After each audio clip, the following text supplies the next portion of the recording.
I can't believe you didn't have a wedding planner. That's crazy. I'm an event planner. Yeah. So for me, it was so much fun to do this on my own. It was definitely a lot of work. It was a huge learning curve. And I had so much fun along the way. You are listening to The Clear Cut Podcast. I'm your host, Olivia Landau, founder of The Clear Cut. Welcome to The Clear Cut Podcast. I'm so excited to be sitting down with Lexi Tobin. She is a bridal influencer and proposal planner. Thank you so much for being with us today. Thank you so much for having me. I'm so happy to be here. I have never heard of someone as a proposal planner as a career. Can you tell me how you got into that? This all happened super organically when I planned my older sister's proposal in 2019. I had such an incredible time doing it. Decided to one day post it on social media. To date, it has over 100 million views. 100 million? Oh my God, that must have been some epic proposal. Yes, so it absolutely blew up the internet. At the time, my friends and family, people were asking me for help with their proposals. I had so much fun and I was like, of course I'll help. And that grew into something much bigger because then I had random strangers reaching out to me asking for help. And then I noticed that there was a need in this space for someone to help with planning proposals. I decided to take it on full time. I've had so many clients since. I have the best time doing it. I have so many questions. First, I want to ask okay, the proposal, your sister's proposal that went super viral, can you walk me through the actual story, what it looked like, all of that, because I want to know why it resonated with so many people. Of course. So we did it at my parents' beach house. We go to my parents' house every weekend in the summer. We were driving to their house and she got out of the car and there was music blasting. It was Marry Me by Bruno Mars. So it was pretty obvious right then and there. And we had decorated the entire house. I did all the behind the scenes planning. So I had gotten all the decor. We did a run through the day before. And basically we made a really long white pathway from the start of the house all the way to where she was getting engaged, which was right on the beach. I would say her reaction was everything. She was so blown away and you could feel that emotion in the video. And I think that's what made everyone so connected to it. So she was super surprised. She had no idea. Oh my God. And so when you are planning proposals for other clients, what goes into it? What's the behind the scenes? So I always like to start by asking about their relationship and about their personalities because, of course, everyone's their own unique person and that really gets catered into the type of proposals that I plan. So I like to learn about their story first. Some of my clients have no idea what they want in planning a proposal, and others know exactly what they want and are super type A. So if I'm working with someone who has no idea, then it kind of gives me this amazing flexibility to do what I want and create something really unique and special.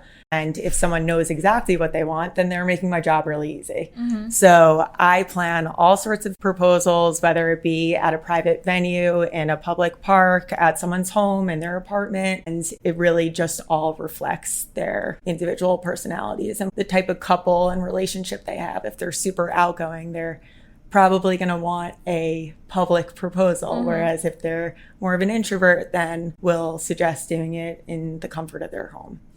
And so what are some of your tips for planning a successful proposal? To really do it in a way that feels comfortable and organic to you and your relationship, and to not be so influenced by the way that other people are doing it. Do something that feels right to you and your relationship. Find something that has meaning to you, whether it be going back to a first date spot or doing something that holds a really meaningful place in your heart. Do something that resonates and don't try and just fit to the norms of what you see on social media and from your friends and other people. So as someone who is a content creator and a proposal planner, I feel like a lot of times when you're planning a proposal, if anyone's going to propose, you feel a lot of pressure. Yes. To make it Instagram perfect, to get the right content for it. What are your thoughts behind that? There is a lot of pressure that people feel on social media. And I will say, like, my biggest piece of advice, and obviously it's so much easier said than done, is to try and separate yourself from that as much as possible, to remind yourself of what it is you're doing. And that is planning a proposal to start the rest of your life with someone, about your relationship and your love. And it's so important to realize that. And all the rest is just an added plus. And that's what makes it so fun and special. So speaking of which, you are recently married. So did you get engaged after you planned your sister's proposal and were a proposal planner? Yes. Talk about your engagement. Did you plan your own engagement? I did not plan my own engagement. And I had lots of pressure. I had no idea it was coming. If you saw the video of me, you'll see that I had a very sloppy bun on the top of my head in my pajamas. Oh my God.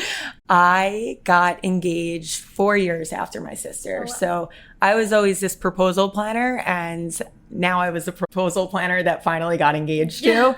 Ben completely surprised me. I had no idea that it was coming. He actually told me that he was going on a work trip and he had left 2 days before. So he wasn't in the apartment. He wasn't home. He texted me like taking off, landing. He sent me pictures of where he was on his work trip. Oh, wow. He really played the game.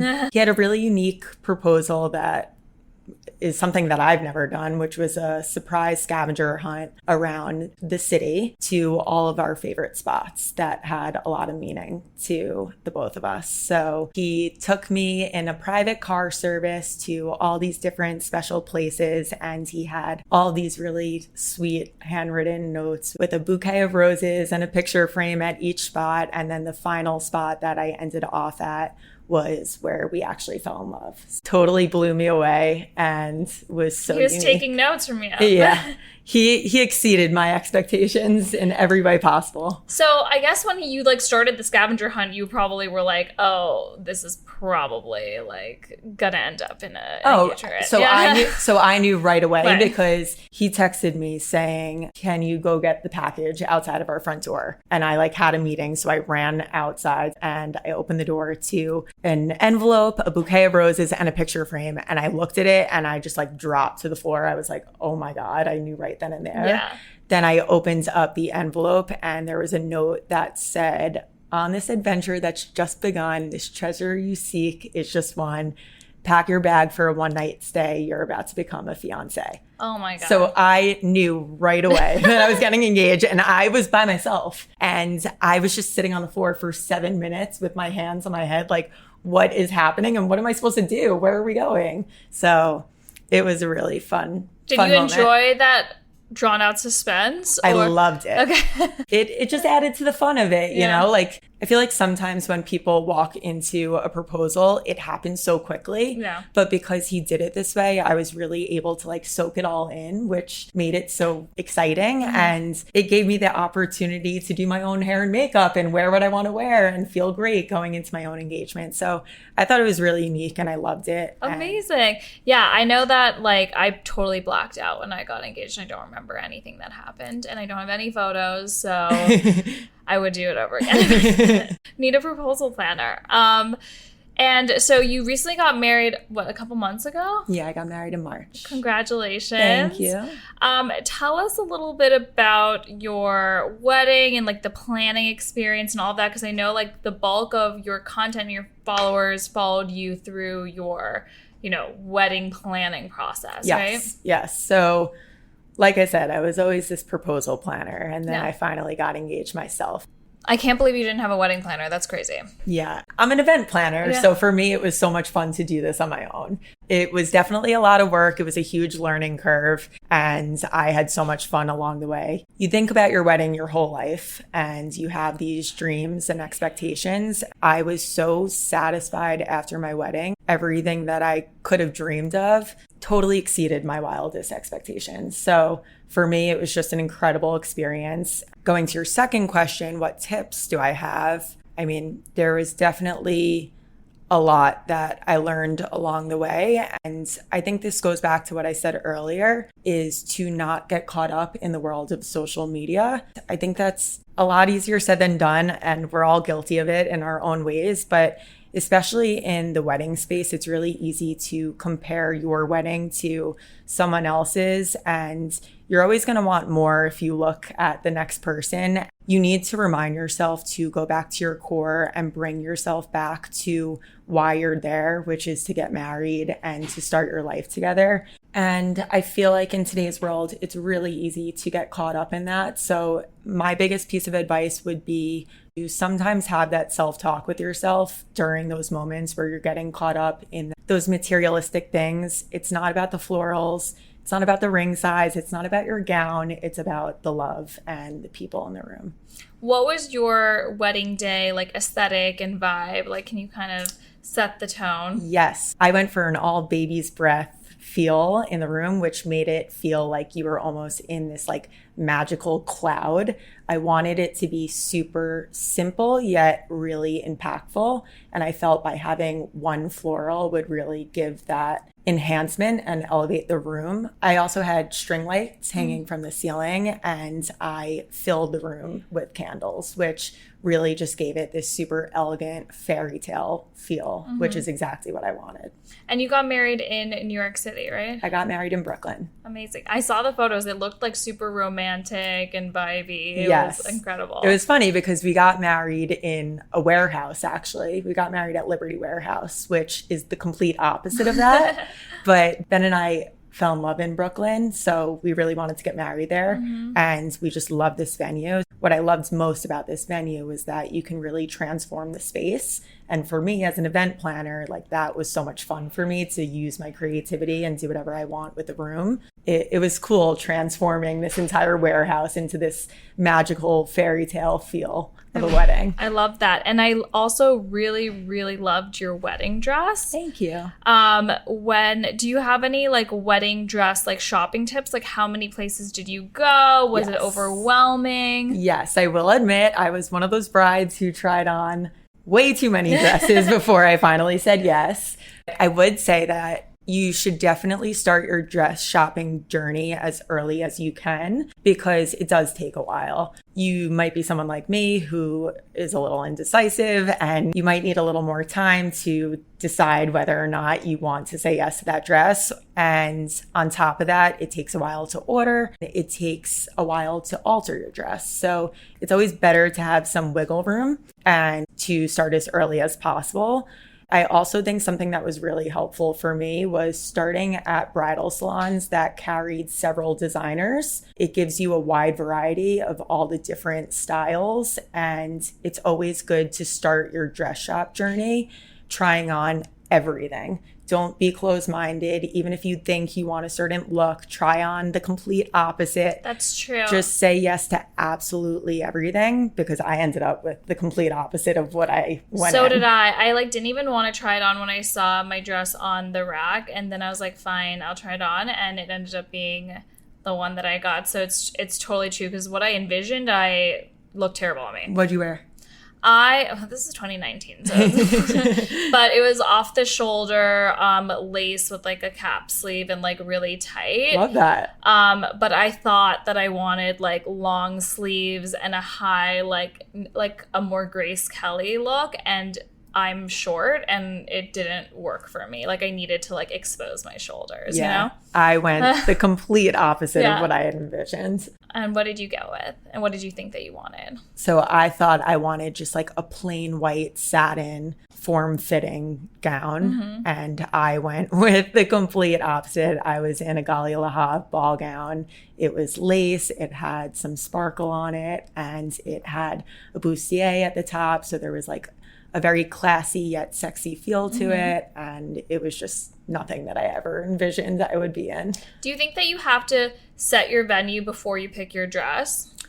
I think that the venue should be the first thing that you do, because venues book up all the time. And I always say that your venue sets the aesthetic for your wedding gown. You really want your gown to match whatever vibe it is that you're going for. Do you have any like styling tips for wedding dresses in terms of like what types of jewelry to wear? Like for instance, like I had off the shoulders and I didn't actually wear a necklace. I just did like long earrings because I didn't want to do too much. But do you have like any tips for wedding day jewelry? Yeah, I actually would agree with what you just said. If you have a super simple gown, then dress it up with a statement piece, and that'll really elevate the look. And sometimes the accessory means so much more than the outfit. I always say that. I'm a jewelry girl. And if you have a big ball gown that's super glitzy like mine, then be light on the jewelry because you don't need to overdo it. So I would say to complement your gown with the amount of jewelry that you're wearing. Amazing. Can you share any like particularly memorable moment or like highlight from either your wedding day or like the journey, like planning it? I planned my own wedding. So as you can imagine, there was a lot of moving parts in the whole wedding planning journey. That second that I walked down the aisle, I felt like everything came together and it was just the best moment of my wedding experience by far. And I relived that moment over and over all the time. Just seeing Ben on the other side and knowing that our life was about to begin was such a special time. I have some quick fire questions or really statements, and I want to know if you think these are in or out. So I'm just gonna like say something and you say like in or out, and you feel free to elaborate if you want to. Okay. And we'll do some proposal stuff and wedding. So bridal parties, in or out? Out. I had a bridal party, but I only had 3 friends. I didn't want to be overwhelmed, and a lot of people reach out to me saying that they feel the same and that they struggle to choose certain friends and they don't want to hurt people's feelings. And a lot of people just end up avoiding bridal parties altogether just to avoid hurting people's feelings, not even because they maybe want to, just because it's the easier way out. So I've been noticing this a lot lately. Yeah, I had one too. I had a bridal party because like everyone did at that time, but so much drama comes with it. Yeah. I'd rather not. Yeah. At your proposal, photographer must or not a must? Must. You're talking to the proposal planner. I agree. If you do have a bridal party, matching bridesmaids dresses, in or out? Out. Definitely out. People like to dress in their own looks, their own styles, and in my opinion, I like a mix and match. Did you have a mix and match? I did. Nice. Wedding day gifts for the bride and groom, in or out? In. I gave Ben a pair of cufflinks and he customized like a little poem for me in Polaroid pictures that was like in this special book, and it was really cute. That's really sweet. First looks, in or out? In. People love first looks. Such a special moment. I wish I did a first look. You didn't do one? No. How come? It was very chaotic on our wedding day, and I think that it was kind of a first look. We just went to sign the ketubah, and then we just kind of were like there, but we should have done. It was 110 degrees. I think no one wanted to like do a first look. But where was your wedding? In Tuscany. Amazing. During a heat wave. Amazing. But yeah, I wish I had those photos. I love first looks. Okay. Bouquet tosses, in or out? Out. Yeah, I agree. Haven't seen that in a while. No, I think I've seen one ever, and I've been to like a million weddings. Multi-day wedding events, in or out? Does that include a rehearsal dinner? Yeah, you know, when you have like one day's like a pool party, one day's like a rehearsal dinner, one day's like a cocktails thing. Depends. If it's a destination wedding, then I think it's in. Yeah. But if it's just a traditional wedding in your local town, then out. Wedding gifts for destination weddings? Yes, in. I am a believer that if you are invited to someone's wedding, you should always give a gift, and the destination shouldn't go hands in hands with that. Would you agree with that? Well, that's what we did. We had a destination wedding, and we still asked for gifts. But did everyone give gifts? Most people. But there were some. Yeah, of course. Yeah. I believe in every wedding I've been to, unless like they say donate to a charity or something, I'll give a gift. Yes. Do you think people give the same amount? No, I think they give less for destination weddings. With that. Because people are like, oh, I'm traveling, I have to do this. So like, I get it. I get it too. I'm like, I'm going to do the exact same thing for you. So, you know, I feel like it's all the same. It's all the same. I feel like most weddings at least now, are like destinations. I like almost rarely have like a local like New York wedding. I'm jealous. I want a destination wedding. Mine are all local. Wedding cake toppers, in or out? Out. Definitely out. I've seen them come like here and there. You're speaking to a girl who didn't even have a wedding cake. You didn't have a wedding cake? I had a champagne tower, so I love that. I nixed the cake. I love that. Weddings on non-traditional days of the week. Out. It's always a hassle, I feel like, for people. Unless it's a destination, that's the only way you can get away with it. Or an extended weekend. Yeah. Okay. Last but not least, speeches on wedding day. Definitely. Awesome. Thank you so much for playing. That was fun.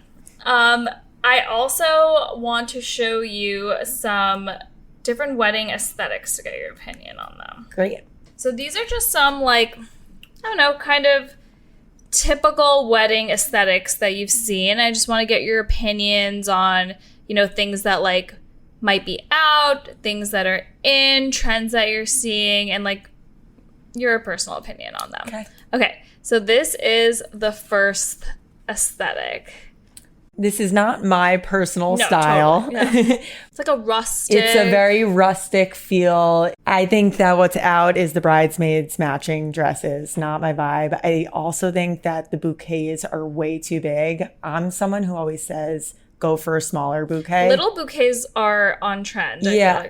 You have such a beautiful gown. Why do you want to block it with this huge flower bouquet? So for me, the whole left side of the picture I think is out, but the table setup is really pretty, really rustic. I like the hanging lights. That's what I did for mine, so I like that. I think lighting is underestimated. People focus a lot on florals, but lighting really can make or break like the whole vibe. Lighting is very important, especially in specific venues. Like you have to ask those types of questions of what you need to bring in. Mm-hmm. My venue like had nothing, so you had to bring in a ton of lighting to really elevate the room. This. Love it. Super chic, elegant, simple.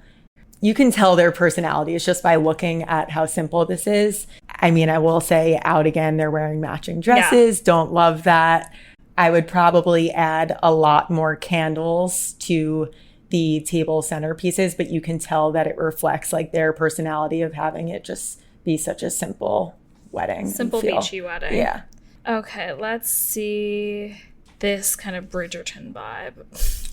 That's a little much for me. Not my vibe. I'm personally into the traditional white wedding gown, but she does look beautiful. And again, I would go for a smaller bouquet. And I actually think that the same thing goes for the table centerpieces. Sometimes when your florals are too big, it blocks you from being able to speak to the other people on the other side. And that's actually something that was really important to us. We didn't want that feel at my wedding. So we made sure that our flowers weren't overpowering in the room. I totally agree with you. Okay. And that's like mine. I love a baby's breath. So beautiful. You feel like you're in a cloud, like floating. Her white gown, super simple, chic, and elegant. I think she looks beautiful. The bouquet is not too big. And the table is the exact thing as what I was saying before, where you're able to still have a conversation with people across, but you also still have... Yeah, I love this stuff on top. You still have a statement. Mm-hmm. And last but not least... I mean, what's not to love about that? That's the type of wedding where if you have just an organic, beautiful backdrop, you don't even need anything else. It looks so perfect as it is. That's like a magical wedding to me. Yeah, this looks like Lake Como or something. Yeah, it's beautiful. I'm going to Lake Como. Oh my God. When? September. Oh, it's going to be beautiful. It's like one of my favorite places. Thank you so much for playing. Thank you. And I know you just went on a huge honeymoon, right? Yes, we went to Thailand. How was that? It was great, and all of your recommendations were amazing. Oh, great. And do you recommend going on a honeymoon like right after your wedding, or like give it some time? I loved going right after. We went the Monday night after, and I felt like I was on such a high for my wedding, and we got to continue that for the next 2 weeks. We went on a 2-week honeymoon, and I feel like had I not done that, it would have been so weird going back to work and just like normal life the Monday after your wedding. I don't get how people do that. I totally agree with you. Like, we did a mini moon right after, which I think like helped. But because I saw one of your TikToks and it was like, oh, do you get like the wedding blues like after? Because people don't talk about that. And I think like to prevent getting those wedding blues, because like once you have this like hyped up event and like it's like so much leading up to it and it's like the best day of your life, and then you just go to work on the next Monday. You have to like do at least a mini moon or a honeymoon after to like process what just happened. Totally agree. And I think the mini moons are a great idea also. We just loved every second of it. It was incredible. I wouldn't change it. Amazing. So I mean, to wrap it up, I just wanted to get any last minute advice that you have for brides to be or fiancés to be, anything, any like nuggets of knowledge that you have from your whole process professionally and personally. Yeah, I would say, having gone through this a few months ago, expect the unexpected and lean into that on your wedding day. Because I can guarantee you that things will go wrong and something along the lines is not going to be as you had planned, even if you're as type A as I was. And like, for example, for me, I got a really bad allergic reaction 2 days before my wedding. It poured on my wedding day, and some people really close to me backed out last minute. So there was hurdles that I had to face those few days leading up to my wedding. And that is completely normal. Everyone goes through it in their own ways. So it's all about, how are you going to handle it? Are you going to kill the amazing vibes and energy and all the hard work and effort that you put into planning your day? Or are you going to really lean into that and just roll with the punches? And I can guarantee you that if you are someone who rolls with the punches, you are guaranteed an amazing wedding. Like, just lean into it and expect it, because it will happen. It's so true. You have to just like surrender and go with the flow. Yeah. Like I mentioned, like our wedding was like literally 110 What are you going to do? Like, it is what it is. What are you like, going to do? Going to be a little sweaty. You're going to be the happy and excited bride and bring the energy for all of your guests, and everyone else will follow. Amazing. Where can people follow you, request your services, all of that good stuff? Yes. Follow me on Instagram and on TikTok at Lexi Tobin. You can inquire on my website, lexitobin.com, or you can email me at Lexi, Lexi, at lexitobin.com. Thank you. This was awesome. Thank you so much for having me. Thanks for listening. You can follow us at The Clear Cut on Instagram and TikTok, or shop at theclearcut.co.